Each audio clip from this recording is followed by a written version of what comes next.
Hey everyone, it's Tobes and Magic is Fun. It's Pride. Magic Presents Pride is a commander event Wizards is doing this June. It's the second time they've done it, and this year they have actual prize support for it, which is this cool Chromatic Lantern promo featuring Nico Aras and a Chromatic Lantern. This event is going to be happening sometime June 27th to 29th. It's only one day in these countries. So make sure to check with your local game store to see if they're going to be running it. And if they aren't, ask them to. This is a pretty fun event. But what is the event? The idea is pretty simple. You're going to be building a commander deck, and when you do, all eligible commanders have partner. So you can build a commander deck with any two commanders you like, because anyone can be with anyone. Just be aware that you can't go beyond two commanders with other partner-like abilities, like Partner With or Friends Forever, Doctor's Companion, Choose a Background, any of those sorts of things. I'll be showcasing a few partner commander ideas this month, so let's get started with our first one, the U-Haul. This is a Greasefang Shorikai deck. So Greasefang, canonically female, Shorikai, canonically a robot, or mech suit, vehicle, whatever it counts as. Either way, in the lore, Shorikai and its pilot, Kotori, are merged and sort of consider themselves to be one being in a way that all the Evangelion fans sort of wish Shinji had been. Or maybe don't wish, either way. Shorikai is in our command zone, but Kotori is in our command zone in spirit. So Kotori and Greasefang are two ladies that love vehicles, so we have the U-Haul. I also like that Kotori's up here looking down at her lady rat. So let's go over briefly what it is that I do when it comes to building commander decks. Generally, I like to build around the commander. In this case, the commanders. It's fine if you want to build a deck where you're like, oh, here's a bunch of cards that all do something fun, and here's a commander that's in those right colors and it supports it. But I would rather have a little bit more like connection to what you have in the command zone than just this fits my color combination. So in this deck, we're going to be talking about Greasefang and Shorikai. And then you'll see why I've built everything else how I have. So here's the usual breakdown I use. I choose about 30 cards to be my game plan. This is what the deck is mostly trying to do. That's 30 of my cards out of the 100. Then I have 30 more cards that are set into three sections that are all support. About 10 cards that give me card advantage, about 10 that give me ramp, and about 10 that give me removal that's not mass removal. I also will often have 1 to 2 wraths, and that is my mass removal. Finally, I have about 38 lands. And I know you're thinking, 38 is too many. How could you possibly run so many? I would agree with you, but Frank Karsten thinks I'm running too few, so I'll take it. Anyway, 30 cards for the game plan, about 30 approximately evenly divided between card advantage, ramp, and removal, a couple of wraths, and then 38 lands. So let's get into this. Greasefang is kind of our main commander. She is a 4/3 rat pilot for 1 a white and a black that says at the beginning of combat on your turn, return target vehicle card from your graveyard to the battlefield. It gains haste. Return it to its owner's hand at the beginning of your next end step.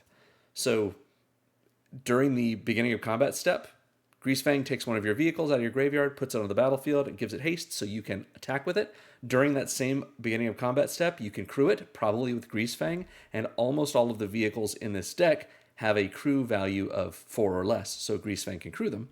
And then either that vehicle is going to trade in combat or get in, and you can do something with it during your second main.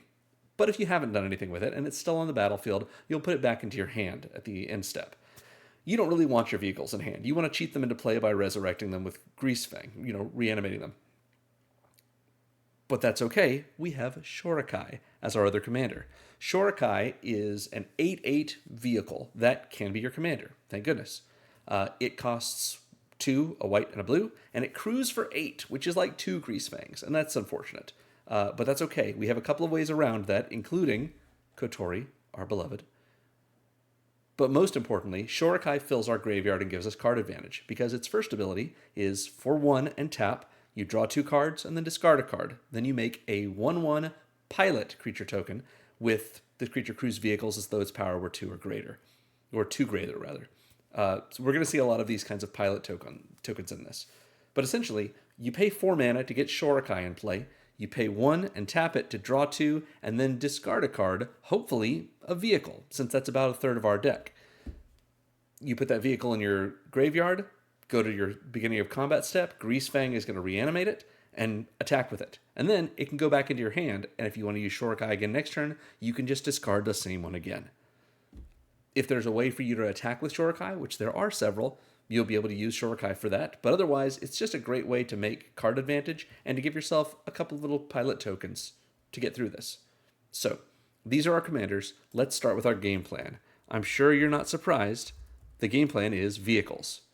Now you can see we have 29 vehicles, and I know you're thinking, but Tobes, you said your game plan is 30 cards. Luckily, we have a 30th vehicle in our command zone. It's Shorikai themselves. So we're going to go through this pretty quick. Or maybe not. We'll see how long it takes. Briefly, Imposter Mech is a 2-mana 3/1 that crews for 2. It's a vehicle, but it enters as a copy, if you want, of a creature an opponent controls, except it's a vehicle with crew 3 and loses all other card types. So Imposter Mech is going to come in just for 2 mana as whatever the best creature your opponent has. And if you get this into your graveyard, either by discarding it or by it dying, Greasefang is going to bring it back, and it's still going to enter, if you want, as a copy of a creature your opponent controls. So you pick the best, scariest, biggest, baddest creature on the battlefield that isn't on your playmat, and have it come in as that. Or you look for something that has a really great enters effect, and copy it, because this is going to come back as that. I know, there's better mechs to throw in here. There's better vehicles. But Imposter Mech only costs 2 mana. So you can get it and do so much with it, even when you're not bringing it back with Greasefang. And if you're really desperate for something like, I don't know, your opponent has a Shriek Maw or a Ravenous Chupacabra or something like that on the battlefield, Imposter Mech will work just as well for that. Mech Titan Core is one of the several cards in here that are just for a good time. Mech Titan is a 2/4 vehicle that crews for 2 and costs 2. But the important part is for 5. You can exile it and 4 other vehicles or other creatures that you control to make Mech Titan. Mech Titan is a legendary token that is all colors. It's a 10/10 with Flying, Vigilance, Trample, Lifelink, and Haste. It is big. It is Voltron. It's here to wipe the board for you, one thing at a time, or one player at a time, maybe. That's just good fun. Are we going to get this to happen a lot? No. But you're not trying to have it a lot. You're trying to have it happen once, because then you can talk about it forever. And then, if Mech Titan itself dies, Mech Titan Core will stay in exile, but the other artifact creatures or vehicles that you exiled are going to come back into play tapped under their owner's control. So maybe you've got some good enters of the battlefield effects. Maybe Imposter Mech was one of them, and it comes back as something that was good, has a good ETB for your opponent. Yeah, lots of good times with Mech Titan Core. And honestly, it's not a terrible vehicle. 2 mana for a 2/4. It could be better, but it's a good time. Mobilizer Mech is another 2 and a blue, or 1 and a blue rather. This one's a 3/4 flyer that crews for 3, but when it becomes crewed, it takes any other target vehicle you control and makes it into an artifact creature until end of turn. So it essentially crews it. That's a great way to crew Shorikai. Shorikai normally crews for 8, but if Greasefang crews your Mobilizer Mech will crew Shorikai. And notice, this doesn't require Mobilizer Mech to not have Summoning Sickness. So you can play Mobilizer Mech just for 2, immediately crew it, and it will essentially crew Shorikai. You can then attack with Shorikai, assuming Shorikai doesn't have Summoning Sickness. Mobilizer Mech is a great one, even for reanimating. If you played Kamigawa Neon Dynasty Standard, you're probably familiar with Reckoner Bankbuster. For 2 mana, you get a 4/4 vehicle that crews for 3 and comes in with 3 charge counters. If you pay 2 and tap it, you can pull off a charge counter to draw a card, and if you don't have any more charge counters then, you also make a treasure and one of those 1/1 pilots that crews vehicles as though its power were 2 greater. Reckoner Bankbuster is in this deck to give us card advantage, primarily. It's fine, it's no slouch when you're crewing it, just to have a 4/4. But really, you're playing this for 2 and then 2 more to draw a card. And eventually, maybe you get some good stuff. But once its charge counters are gone, you can crew it with impunity, with perhaps its own vehicle, or its own pilot token that it makes, slam in with it. It doesn't matter if they eat it, because Greasefang will bring it back. You can either attack with it then, or just use it to draw a card before it bounces back to your hand. You replay it the next turn with 3 full counters on it. Good little loop here if you don't have anything better to do with Greasefang. Speaking of cards that made a splash in constructed formats, we've got Smuggler's Copter, the Looter Scooter. For 2 mana, you get a 3/3 flyer that crews for 1. When it attacks or blocks, you may draw a card, and if you do, discard a card. So you're getting cards, which everyone wants. You're discarding cards, which Greasefang wants. It's just a good time. Smuggler's Copter is a good include in this. Similarly, Aethersphere Harvester is a 3 mana 3/5 flyer, crews for 1. When it comes in, you get 2 energy, and you can pay an energy to give it lifelink. This makes good attacks when you're able to get in. It makes great blocks. Greasefang can bring it back and just swing in with it, grab a little bit of life. Yeah, it's a good utility card, especially if you have someone whose skies are empty. Cultivator's Caravan is in here to ramp us. It's a manalith. It's a 3 mana vehicle. It's a 5/5 and it crews for 3, but we really care about the fact that it's a 3 mana artifact that taps for 1 of any color. But if you're not going to tap it for mana, you could sure crew it with Greasefang and block with a 5/5, or even get in with it. Cultivator's Caravan is a good one. And look at that cool art. Thanks, Mark Zug. Peace Walker Colossus, similar to Mobilizer Mech, but not quite the same. It's a 3 mana 6/6 that crews for 4, so Greasefang can crew it. But if you pay 1 and a white, you can virtually crew any other target vehicle you control. It becomes an artifact creature until end of turn. So anything you've got, like Shorikai, like any of the other things that we're looking at here, if you need it to be crewed, you can do this when you haven't crewed it. So Mobilizer Mech requires it to be crewed to get its ability. Peace Walker requires mana. But what's great about Peace Walker is you could crew Mobilizer Mech and have it crew something else, because you've triggered when it becomes crewed ability.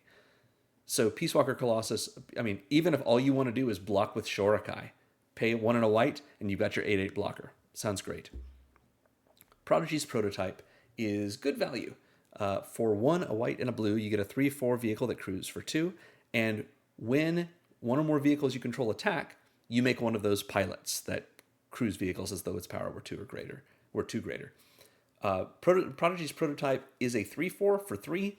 That's not that exciting. And it doesn't trigger for each vehicle attacking, but it also doesn't require those vehicles to connect. So filling up your board with 1/1 pilot tokens that you're going to be able to use for all of these vehicles you're just playing, or even the ones that come back with Greasefang if you need her to crew something bigger, it doesn't hurt. So this will just sit there and accrue value as you do the thing this deck does, which is attack with vehicles. Raider's Carve is another 3 mana ramp spell. For 3 mana, you get a 4/4 vehicle that crews for 3, and when it attacks, you look at the top card of your library and put it on the battlefield tapped if it's a land. Gets you some lands. Can't say no to that. And again, it's a 4/4 for 3. That's not terrible. Thopter Fabricator is another way to accrue value for you. For 2 and a blue, you get a 4/4 flying vehicle that crews for 2. But whenever you draw your second card each turn, you make a 1/1 colorless Thopter artifact creature token with flying. So it's a 1/1, much like those pilots. It can't crew as though it were a 3/1, but it flies itself, these Thopters. So they can crew, they can fly, they can block, they can do all kinds of things. But how are you supposed to draw your second card every turn? I would like to reintroduce you to Shorikai, which can draw 2 cards for 1 mana. So that is a good combination for you to pull off with Thopter Fabricator. Midnight Crusader Shuttle. This is a Doctor Who card, and it's one of the other fun ones. For 4 mana, you get a 3/4 vehicle that crews for 2, and it says whenever it attacks, your defending player faces a villainous choice. They have to either sacrifice a creature, or you gain control of a creature that you choose that they control. And if you gain control of that creature, it is now tapped and attacking that player for you. So you're going to get rid of one of their creatures no matter what. They get to choose whether they sacrifice something, or they choose if you steal something. If they choose to sacrifice, they choose the creature they sacrifice. But if they choose to let you steal something, you get to pick what it is. And then it's just attacking them. Now, this is all the same player that you're attacking with the Midnight Crusader shuttle, because it says defending player. But what does that mean? Does Midnight Crusader shuttle just die if they block it? Oh no, I have a vehicle in the graveyard. That's exactly what Greasefang wants. So this is another one that's just for good fun. Ribskiff is a 4-mana, 4/4 that crews for 3. It has Toxic 2, so poison counters. Go with me. And when it enters the battlefield, draw a card. This one is a great way to get little bits of incremental value from the card advantage that gives you as it draws you cards when Greasefang brings it back. There is a card from original Kaladesh block called Bomat Bazaar Barge. It's a great card, and it's pretty similar to this with 2 exceptions. It casts for 4, it crews for 3, it enters and draws you a card, but it is a 5/5, and it doesn't have Toxic 2. The reason I went with Ribskiff, because otherwise everything else is the same, is because even though it has a lower power and toughness, Toxic 2 makes this a little bit more, fearsome to your opponents. I wouldn't go as far as saying it's a removal magnet, but people hate poison. So the likelihood that they're going to block this is pretty good. So if you make wise choices with your attacks, you're probably going to get them to trade something they care about for it. Or worst case scenario, you attack with it, it dies, you're going to be able to bring it back next turn with Greasefang and get a card for it. But if you happen to connect, Toxic 2. You don't have any Proliferate in this deck or any other sources of poison, but that's not to say someone else at the table might not. So, yeah, Ribskiff is a good one. Surge Hacker Mech is removal. It is a 4-mana, 5/5 vehicle that crews for 4. It has Menace, which is great. So cruise for 4 is Greasefang, but 5/5 Menace, that's just something that you have to deal with. And when it enters, it deals damage to a creature or planeswalker an opponent controls equal to twice the number of vehicles you control. So if you have 2 vehicles, it's going to come in and FTK something. You're going to do 4 damage to it. If you've got 5 vehicles, this will come in. Let's say you've reanimated it with Greasefang, and it'll do 12, 5 plus this one. If they're willing to block this, it's a 5/5 with Menace, so it's probably going to trade with something, and then you just bring it back again with Greasefang and get the Enters ability trigger again. Good times with removal. The Indomitable. This is a good ship because it's the ship that Vraska captained during the original Ixalan story. It is 2 and 2 blue for a 6/6 vehicle with trample and crew 3. So it says whenever a creature you control deals combat damage to a player, draw a card. That's Coastal Piracy. That's just a good way to get value out of this. And if you're crewing a lot of vehicles with Greasefang and all of these little pilot tokens, you're going to be able to draw several different cards. Even with the Indomitable, because, of course, Trample still has a pretty good chance of doing combat damage to a player. But not just that, you can cast the Indomitable from your graveyard as long as you control 3 or more tapped pirates and or vehicles. Now, as you can see, we don't have any pirates. We have pilots, but it's not quite the same thing. But we've got an awful lot of vehicles. So if we have second main phase, you've got several tapped vehicles that happen to survive combat. You can bring the Indomitable back from the graveyard for its casting cost without having to worry about using Greasefang to reanimate it. The Weatherlight is another good card advantage engine. For 4 mana, it is a 4/5 flyer with crew 3, and when it does combat damage to a player, you look at the top 5 of your library, and you can reveal a historic card, so an artifact, a legend, or a saga. Put it in your hand, put the other 4 on the bottom of your library in a random order. So the Weatherlight, it's a flyer. It's a 4/5 flyer. It's pretty good. It will get in, generally, against someone, and it draws you a card most of the time. You have a saga in this deck. You have several different legendaries, and you have so many vehicles, so many artifacts that aren't vehicles. Well, you have a few artifacts that aren't vehicles. You've got a solid number, actually. So yeah, you can get some good stuff with the Weatherlight. Plus, classic boat. We love this flying boat. Deluxe Dragster is another really fun one. For 4 and a blue, you get a 4/3 vehicle that crews only for 2, which means one of your little pilot tokens can easily crew it. And it can't be blocked except by vehicles. Who else is running vehicles? No one else has a Greasefang deck. Come on. When it does combat damage to a player, you can cast an instant or sorcery from their graveyard for free without paying its mana cost, and then exile it instead of putting it into the graveyard. So you get to freely flash back something, and it's pretty much unblockable. Same stats as Greasefang. So bring this back, attack. It's probably not going to die because it can't be blocked, so it's probably going to connect, and you're going to be able to cast whatever good spells you've seen your friends cast so far. Maybe you hit Swords to Plowshares. Maybe you hit a Cultivate. Maybe you hit, I don't know, Dismember. Whatever people are running, you'll be able to get something good out of it. Plus, I mean, look at this cool Nuka Penna car. I like Nuka Penna. Hull Drifter. 3 blue for a 3/2 flying vehicle with crew 3, and when it enters, you draw 2 cards. Everyone loves this fish, so why wouldn't we want to pilot this fish? This is a great card to sort of like play with the evoke that Mulldrifter actually has, because this will come in from Greasefang, draw you 2 cards, slam in, die. So it's a fish that drew you 2 cards and then it died. It's like you evoked it. I don't know. Maybe I'm reaching. I enjoy Hull Drifter in this. Mysterious Limousine is really fun. For 3 white, you get a 4/4 vehicle that crews for 2, and when it enters or attacks, you exile another creature until this leaves the battlefield. So you Oblivion Ring it, sort of. If a creature is put into exile this way, any other creatures or cards exiled with Mysterious Limousine come back to the battlefield. So the limo driver picks up 1 person, and if there's anyone already in the limo, they drop them back off.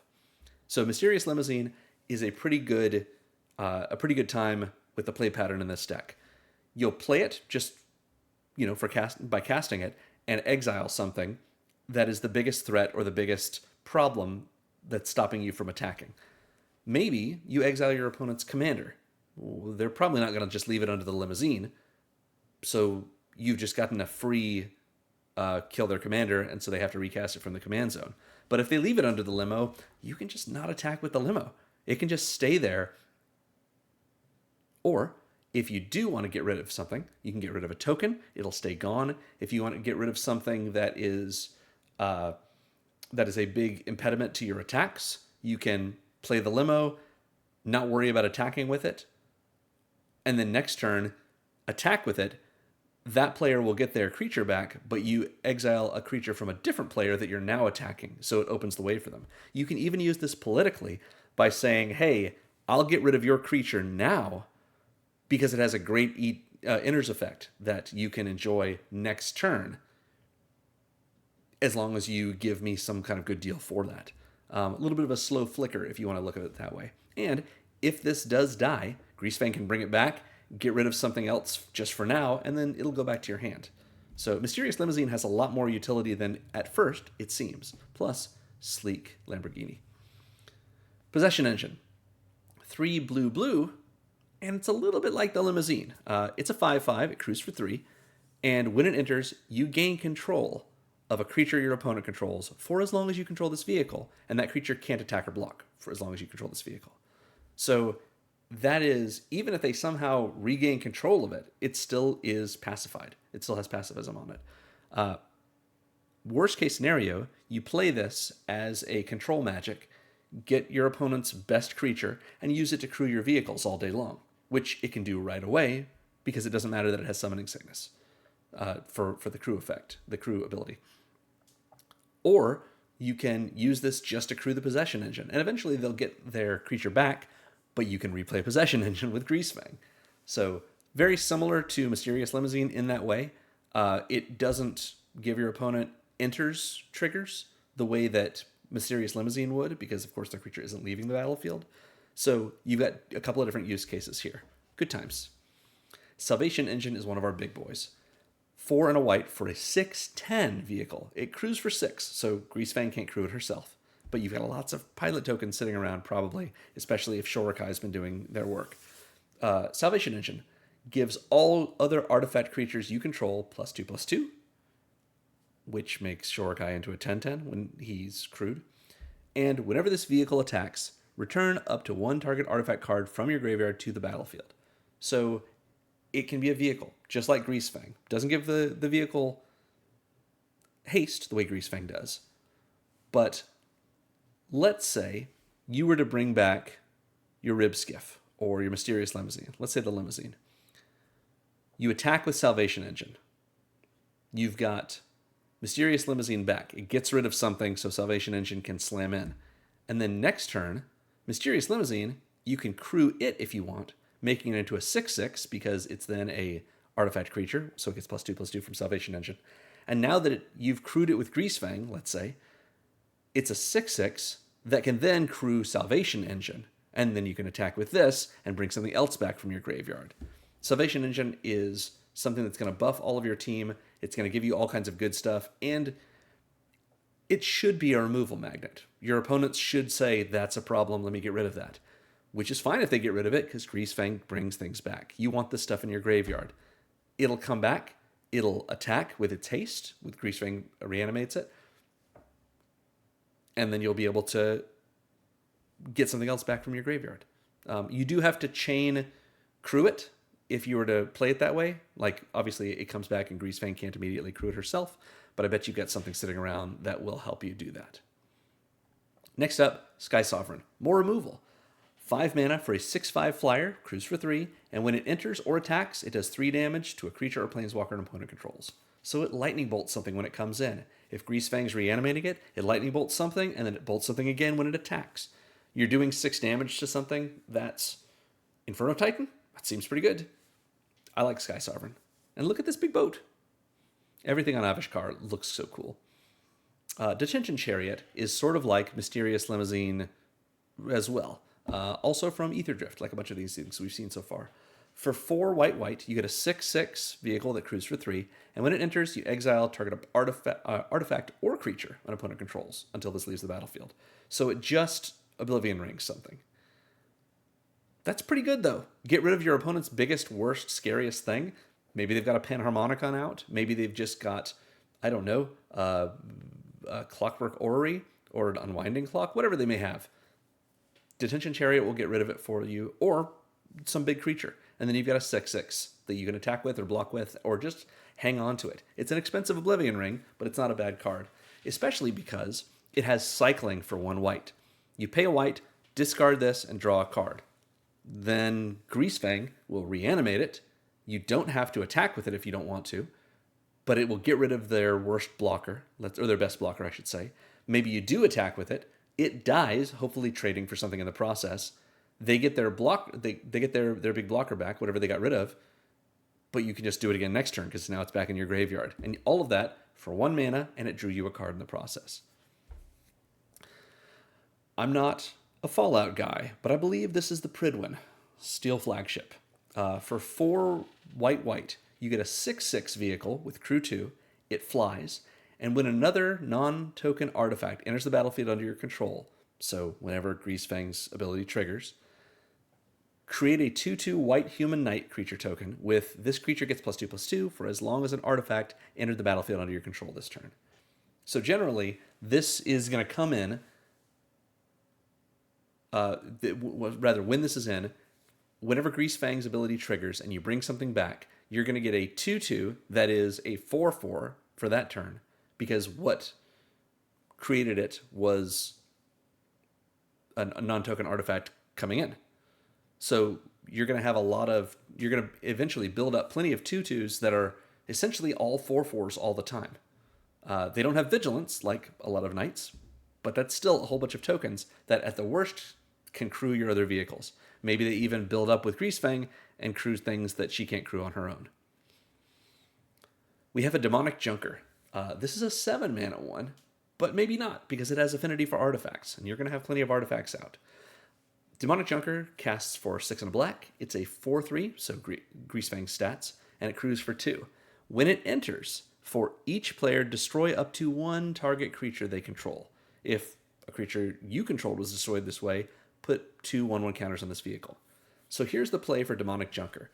It comes in, maybe you've cast it, maybe you've just cast it for 1 black, and it blows up the worst creature each of your opponents controls, and nothing of yours. Or maybe you cast this during your second main phase, and you kill something from everyone, including yourself. What you kill of yours was a creature, which was just a crewed vehicle, because that's an artifact creature. That gives you a 6/5 with your Demonic Junker, since it gets 2 counters from that, and it puts that vehicle you destroyed of yours back in the graveyard for Greasefang to get next turn. This is a good one that's going to get you a lot of value over time. As well as, if you just bring back the Demonic Junker, blow up 3 other creatures, or 4 if we're going to do it that way. Yeah, Demonic Junker is a good time. Now we're getting into some more Warhammery stuff. Necron Monolith is a 7 mana, 7/7 vehicle with flying and indestructible. Indestructible means it's not going to trade in combat, it's just going to kill things. So you're not likely to be able to reanimate this with Greasefang from it dying in combat. But you can crew it for 4, so she can do that. And whenever it attacks, you mill 3, and for each creature card milled this way, you get a 2/2 Necron Warrior artifact creature token. So that's an artifact entering the battlefield, if that's something you care about.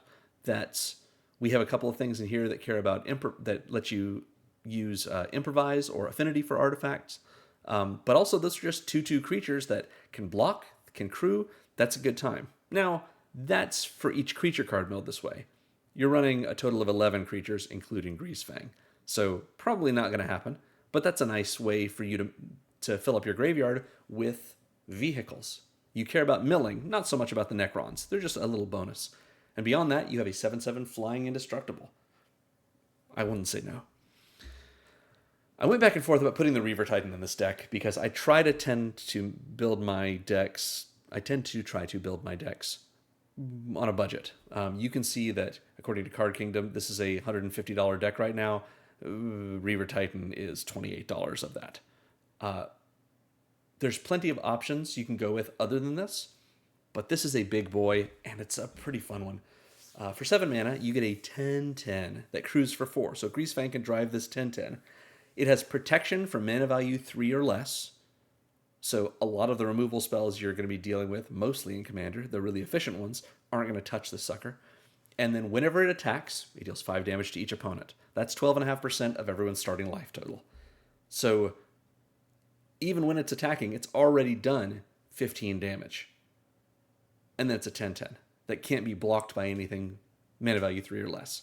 Reaver Titan is pretty dangerous. If you can get a good deal on one, or you happen to have this Warhammer deck, go for it. Otherwise, there are better options you maybe can choose for in terms of cost efficiency for actual money. But yeah, Reaver Titan is a pretty fun one. Another Ether Drift card, this is Valor's Flagship. For 4 and 3 white, you get a 7/7 First Strike flying lifelink with crew 3. Big flyer, just like we saw before. Big flyer, big flyer. This one has lifelink though, so it's going to gain us a little bit of life, which we're probably going to be hurting for a little bit. It has First Strike, so it's not likely to be blocked, but even if it is, no big deal. It also has cycling for X2 and a white. So we've got to pay 2 and a white, and we can also pay X on top of that. If we cycle it, well, we get a card. And then we get this 7/7 First Strike flying lifelink into our graveyard, and Greasefang brings it back. But if we want to pay any additional mana when we cycle it, for every additional mana beyond the 2 and a white, we get one of those pilot tokens. Now, this is a newer pilot, an Ether Drift style pilot, so it's a 1/1 colorless pilot creature token that saddles mounts and crews vehicles as though its power were 2 or greater. We don't have any mounts in this deck, but it's nice to think about. And maybe you'll find a cool mount you would like Greasefang and Katori to ride off into the sunset on that you'd like to put in here. Anyway, Valor's Flagship, another big flyer. You know, sometimes we want these big things. And of course, Parhelion 2. Parhelion 2 is our 8 mana vehicle. 6 white for a 5/5 flying First Strike Vigilance vehicle with crew 4. And when it attacks, you make 2 4/4 white angel creature tokens with flying and vigilance that are attacking. It doesn't say tapped and attacking because, of course, they have vigilance. So this gives us skies. It gives us blockers. It gives us things that can crew any of our stuff that has really big crew costs. Parhelion 2, a favorite when Greasefang was in Standard. Well, rather when Neon Dynasty was getting played that way. Regardless, Parhelion 2 is our big 8 mana vehicle. So this is our game plan. Do silly vehicle stuff and have fun with it. Let Greasefang crew it. Let Shorikai support it. That's what we do. Speaking of support, let's start with our card advantage spells. I just use the word draw to represent card advantage. So we'll go through this pretty quick. I know you're thinking, but Tobes, didn't you say only 10-ish card advantage spells? Of course I did. But we have several here that are also vehicles. So we can have them overlap a little bit. Let's look at the other ones we have options for. This is a new Ether Drift card, the Sideswipe sorcery, that lets you destroy a creature or a vehicle, but it requires you to sacrifice an artifact or creature in the process. So a bone shards kind of thing. Bone splinters? One of the two. If the creature or vehicle you sacrificed was a vehicle, you draw a card. I'm sorry, if the artifact or creature you sacrificed was a vehicle, you draw a card. So this is one of our many ways of getting our vehicles back into the graveyard, so we don't have to worry about them being in our hand and either discarding them or recasting them. Greasefang reanimates a vehicle. We attack with it. If it survives combat, we can then sacrifice it using this card to blow up a creature or vehicle on the other side and then draw a card from it because it was a vehicle we sacrificed. Then it's back in our graveyard, so we can reanimate it. You're going to see a lot of that theme here. For example, Deadly Dispute. Love Deadly Dispute. 1 and a black, as an additional cost, sacrifice an artifact or creature, draw 2 and make a treasure. So after your vehicle has done its work in combat, you get to do this. Also, Deadly Dispute is an instant. So you might want to just make an attack with a vehicle, and maybe that attack isn't that good. Maybe you just cared about the attack trigger for the vehicle, and the block that your opponent makes is really awesome. As an instant, you can do this prior to them blocking, prior to combat damage, so you make sure you get your value out of your vehicle. Key to the City is really more of an evasion card on this, but it does also gain us some card advantage. For 2 mana, we get an artifact that requires you to tap it and discard a card in order to make one of your creatures unblockable for the turn. But it also says when it becomes untapped, you can pay 2 to draw a card. So Key to the City is fantastic. You tap it, discard one of your vehicles that you want to reanimate next turn, or that you want to reanimate this turn, and make a different creature unblockable. I often will animate Key to the City just during my opponent's end step, and it's because it says up to 1 target creature can't be blocked, so we don't have to choose anything. During their end step, discard the vehicle I want to use so they don't have a chance to Bajuka Bog me or something, and then I've got that just waiting for me, as well as immediately thereafter, I'll untap, Key to the City will trigger, I'll pay 2, and I'll draw a card off of it. Great card all around. Love this one. Mind Stone is, everyone knows Mind Stone. It's a classic mana rock. 2 mana, taps for colorless. You can pay 1, tap and sack it to draw a card. This is going to help you ramp early on, but later, when you have plenty of cards and plenty of mana, you need more cards. So get rid of your Mind Stone, and there you go. Reckoner Bankbuster we've already talked about, as with the Smuggler's Copter, but here's Morbid Curiosity. 1 black for a sorcery that, again, as an additional cost, you sacrifice an artifact or creature. This lets you draw cards equal to the converted mana cost, or the mana value, of the sacrificed permanent. That means maybe Parhelion 2 was too dangerous.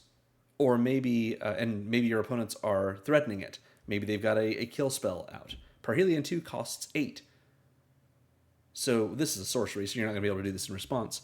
But maybe you know they've got something cooking on their next turn. You swing with Parhelion, make your angels, do a bunch of damage, and then sacrifice it and draw 8 cards for 3 mana. That's pretty good. Morbid Curiosity is a good way to get yourself card advantage.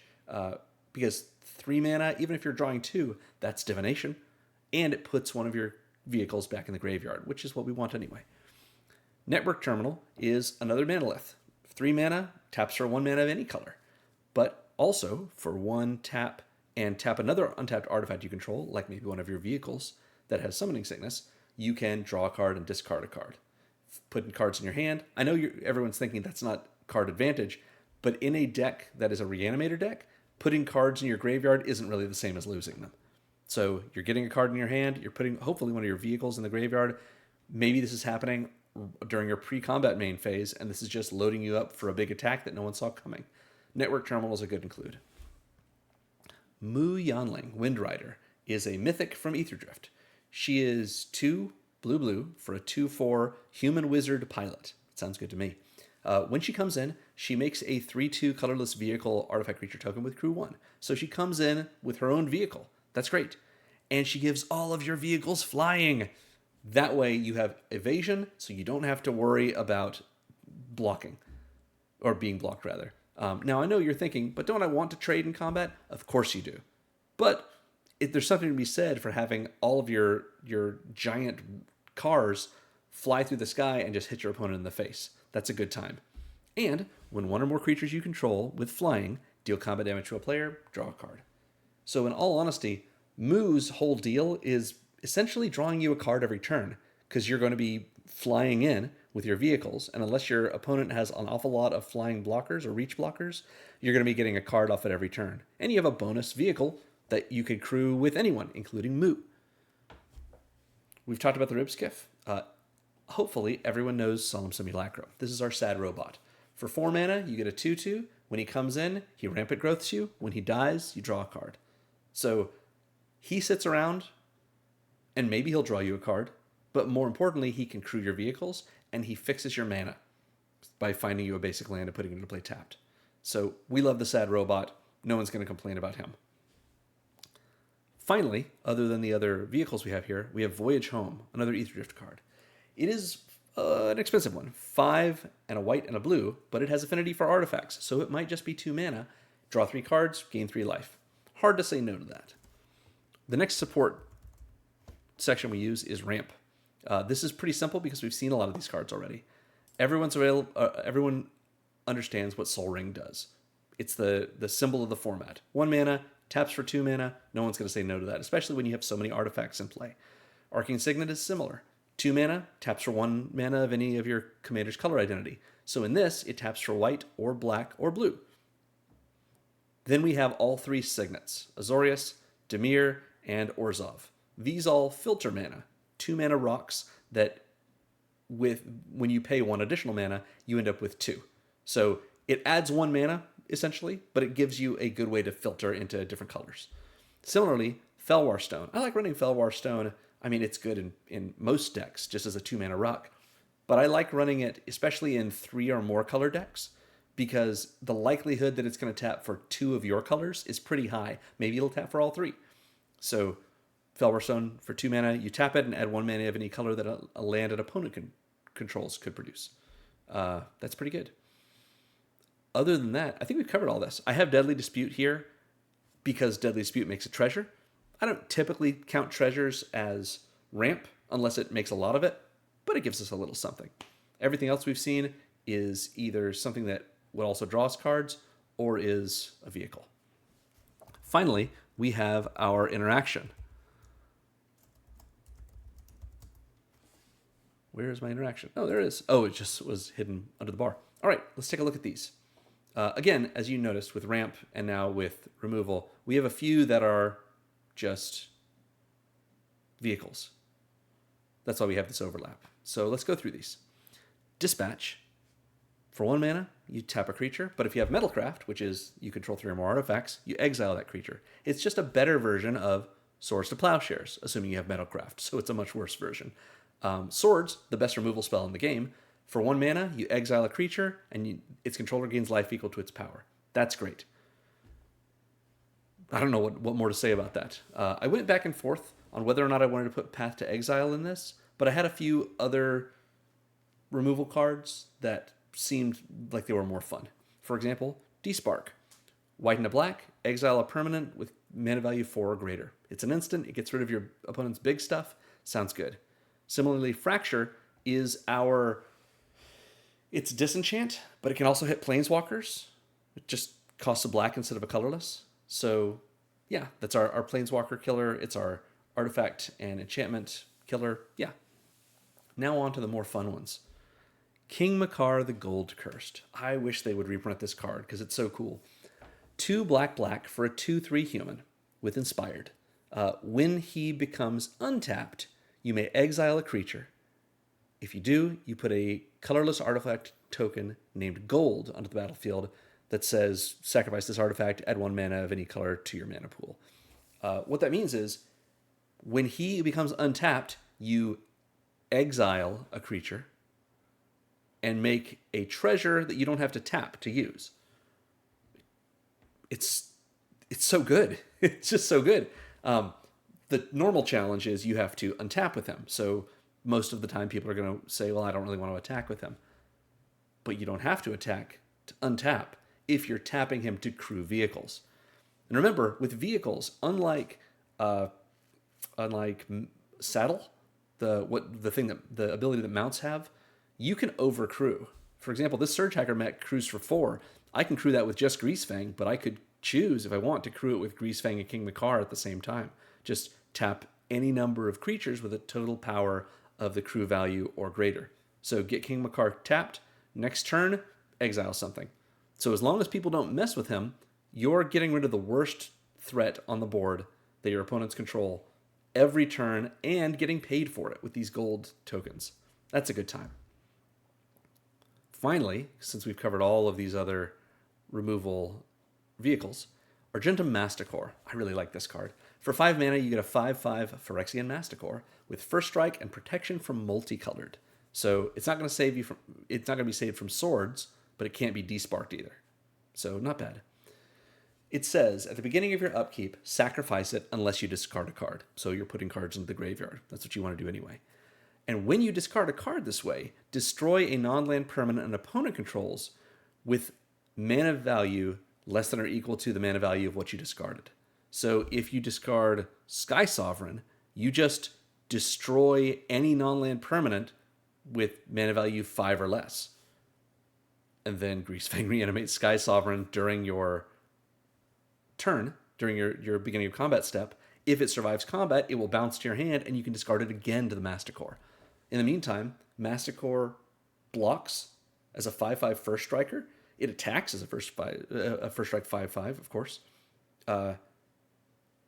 It can crew. It's got protection from multicolored, which is going to save it from a lot of things. It's just a good card. I enjoy this guy. All right, so we've seen our 30 cards-ish of support. Let's talk about our Wraths. I've only got one in here. It's Citywide Bust. Citywide Bust is 1 white for a sorcery. Destroy all creatures with toughness 4 or greater. Greasefang is a 4/3, so it doesn't kill her, but it will kill all of your opponent's other big things and some small things. There's lots of 1/4s and 2/4s running around these days.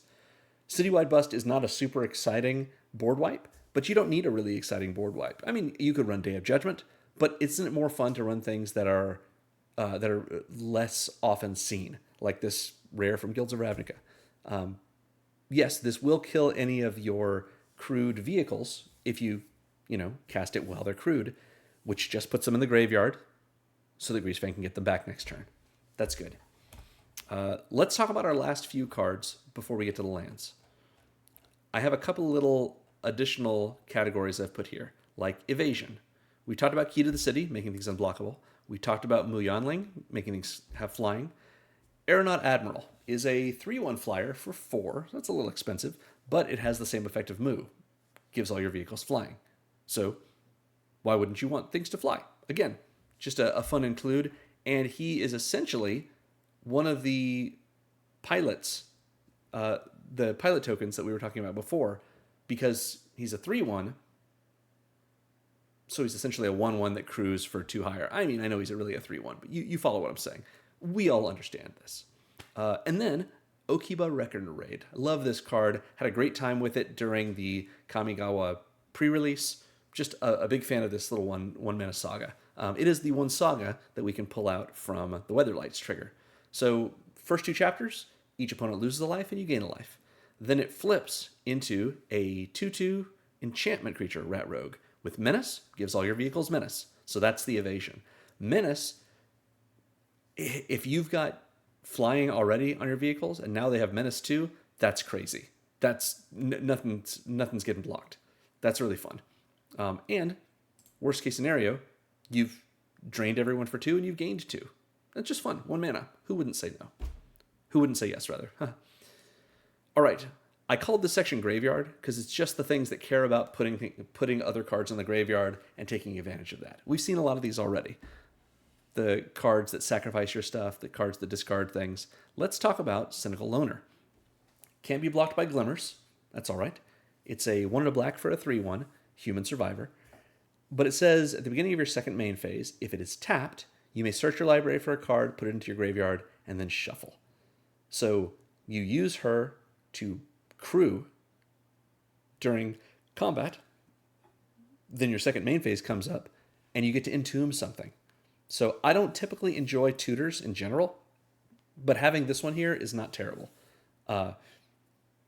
Whatever kind of fun thing you want to get put into your graveyard, you base it on what is going on at the table at that time, and you get the Cynical Loner to go grab it for you. Maybe she will find a glimmer in the process. We also have Oswald Fiddlebender and Repurposing Bay. They are different, of course. Oswald's a creature, he's white, his ability costs 1 white. Repurposing Bay is blue, it's an artifact, ability costs 2 generic rather. But they have the same effect. That effect is sacrifice an artifact and search your library for an artifact with a mana value 1 higher than the one you sacrificed. You can only do this as a sorcery. This is another tutor effect in a sense, but you tutor it directly to the battlefield. So you'll notice with our vehicles, we have, starting at mana value 2, going all the way up to mana value 8, we have multiple hits for every step. So if we want to be able to birthing pod our way through this, or I guess it's a repurposing bay, and Oswald, we can do that. That's just a good way to get value, again, after combat, after your vehicle has done its job. You want to put it back into the graveyard, get it back again later, maybe tutor for something else the next time, but definitely get something to the battlefield that you can just use right away. And to be clear, doesn't come in tapped. So you can also, if you have, let's say, a Cynical Loner or a different creature out, you can pod for this, put the new vehicle into play, and then crew it to block with it in the meantime. Seasoned Hallowblade is 1 and a white for a 3/1. Discard a card to tap him, and he gains indestructible until end of turn. The tapping is part of the effect, not part of the cost. So you can still do this when he's already tapped. Let's say for having been crewed or having attacked. Seasoned Hallowblade is a way to get cards into our graveyard, and we get to keep him because he becomes indestructible when you do. So do this sort of at the last possible minute that you need it. Maybe if you've attacked with him or someone's trying to destroy him, you give him indestructible by discarding one of your vehicles. He's just a good way to get things in your graveyard, which is, of course, why he's in this section. And we've covered everything else in this section. See, we've got a lot of things that are doing double duty.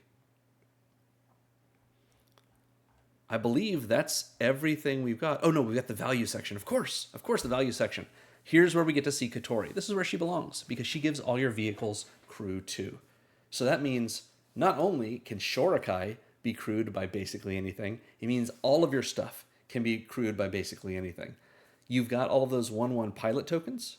You've got things like Oswald Fiddlebender. You've got other vehicles that once they're crewed, you could chain crew into. Regardless, Kotori gives all your vehicles crew 2. Works great for this deck. And at the beginning of combat on your turn, an artifact creature you control gains lifelink and vigilance until end of turn. To be clear, because that is a triggered ability that triggers at the beginning of combat, you're not going to be able to bring something back with Greasefang and then hit it with Kotori, because Kotori's ability triggers at the same time and targets. So you have to choose the target when this goes on the stack. It's going on the stack at the same time as Greasefang's ability.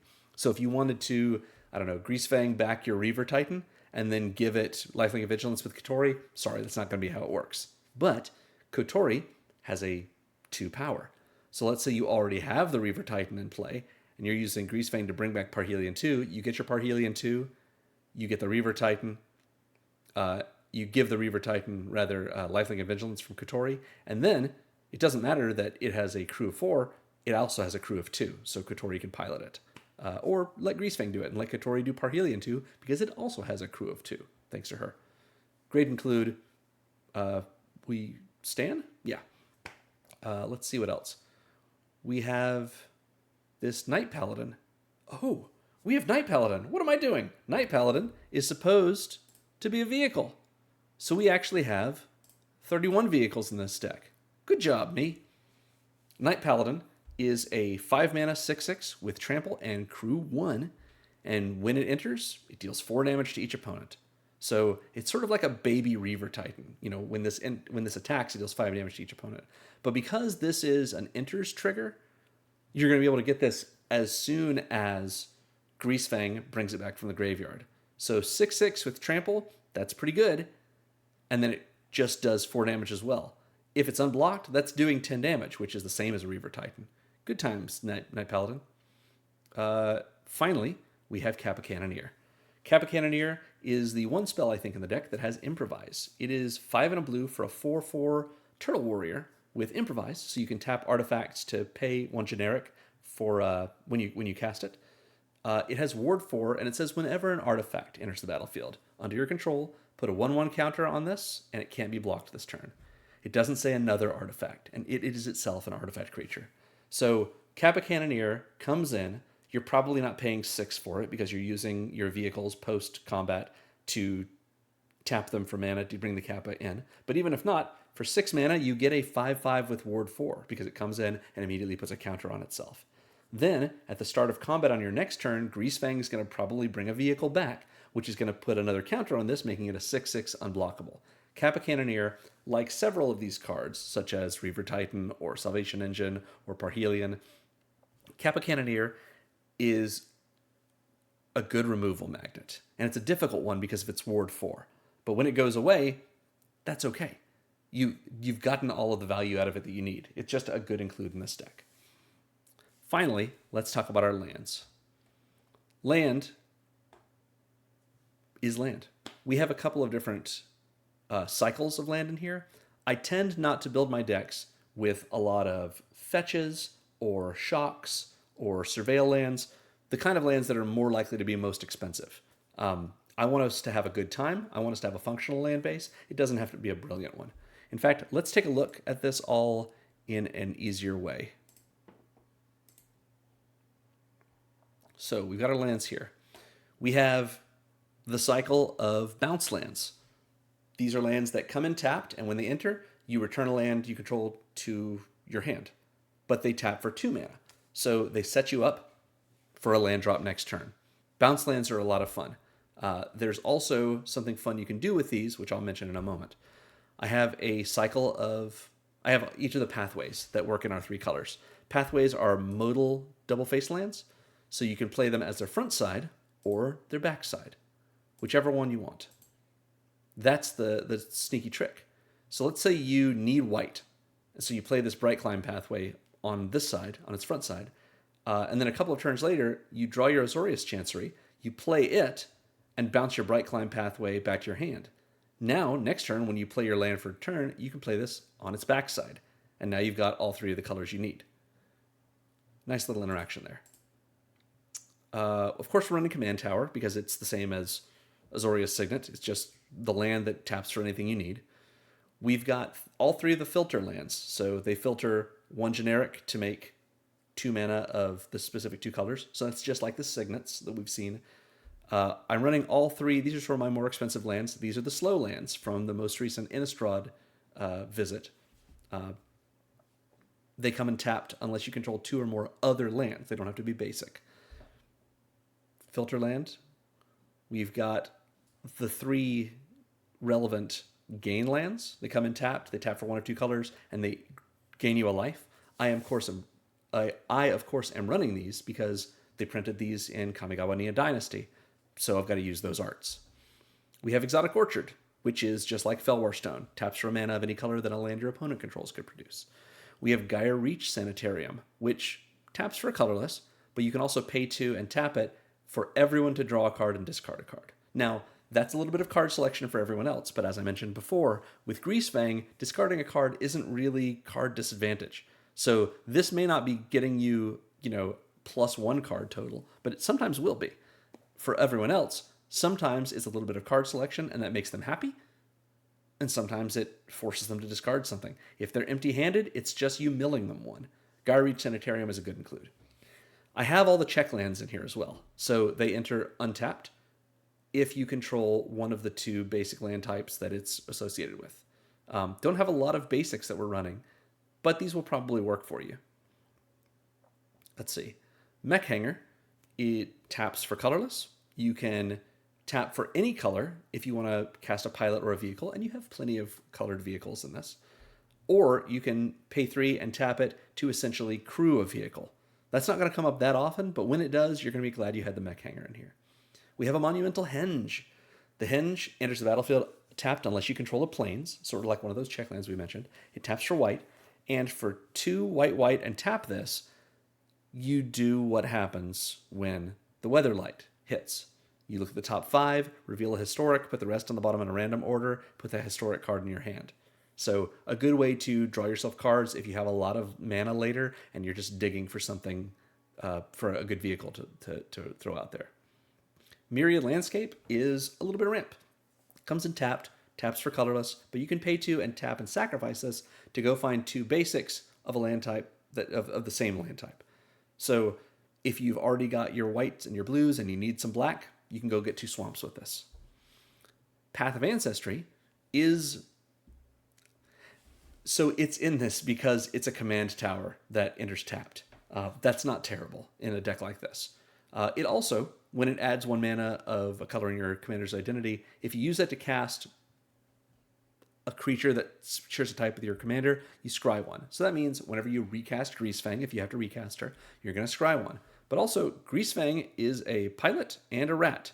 We have 2 rats, so that's 1 other rat in here, although that's actually not a creature card. That's the backside of the Okiba Reckoner Raid saga. But we do have some other pilots, so we might be able to get a little extra value out of Path of Ancestry there. But Path of Ancestry, just being a tapped command tower, is also pretty good. The last one that we care about, that we haven't talked about the cycles for, is Spire of Industry. Taps for colorless, or you can tap and pay a life if you control an artifact to add 1 mana of any color. If you're really hurting for colored mana, or the right kind of colored mana, for example, maybe you've got only 2 white sources and the Spire of Industry, you can still cast Valor's Flagship this way. So, there aren't that many tokens for this, as you can see. And if you go to this page, which will be linked in the description, I have an awful lot of cards in considering. Plenty of things for you to play if you like, including a few that are red bordered right now because the Final Fantasy set hasn't come out yet. For those of you who like that, I recommend you take a look at these. This is a lot of good options for you to power your deck up or power it down. Always check, considering for someone's Moxfield page. They're probably going to have some cool stuff in it. This is our mana curve. This is our color balance. And yeah, that is the U-Haul. So thanks everyone for watching. This about sums it up. Again, Magic Presents Pride events are going to be happening one day between June 27th to 29th. So check with your LGS for their events and go ahead and get brewing. Again, thanks for watching. And remember, Magic is fun. You should play more Magic.